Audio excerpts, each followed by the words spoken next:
Magandang araw, Pilipinas. Narito tayo ngayon sa Wetland Park, Parañaque City, kung saan ginaganap ang isang cleanup drive na pinangungunahan ng kapulisan katuwang ang non-government organization na PARDS FII.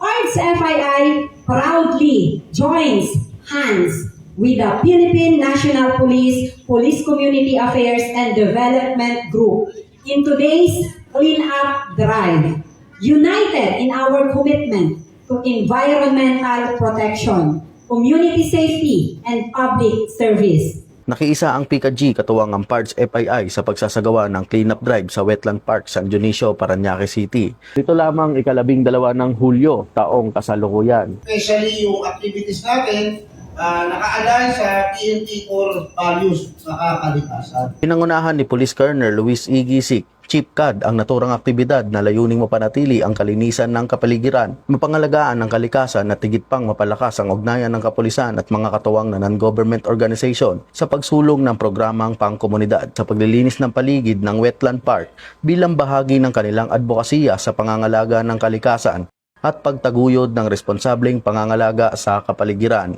Patunay ang inisyatibong ito na patuloy na dedikasyon ng Philippine National Police sa pagpapaigting ng community engagement at pagsulong ng mga programang may positibong epekto sa lipunan. Alinsunod sa adhikain ng bagong PNP para sa bagong Pilipinas, serbisyong mabilis, tapat at nararamdaman.